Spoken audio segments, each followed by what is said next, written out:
ఇప్పుడు ఆలోచించండి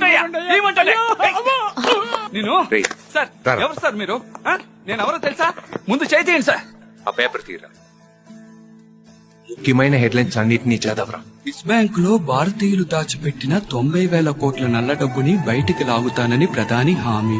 జరిగిందా? జరగలేదు సార్. నెక్స్ట్.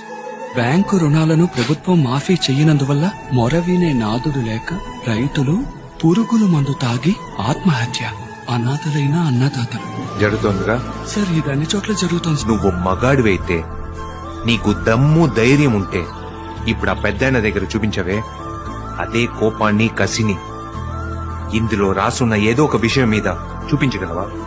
మనం ఎక్కడ ధైర్యం చూపిస్తాం?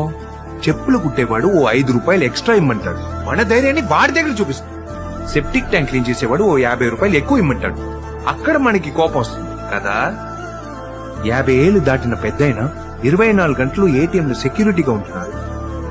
ఆయన కష్టాన్ని అర్థం చేసుకోకపోయినా వీలైనంత వరకు ఆయన్ని బాధ పెట్టకుండా ఉంటే బాగుంటుంది.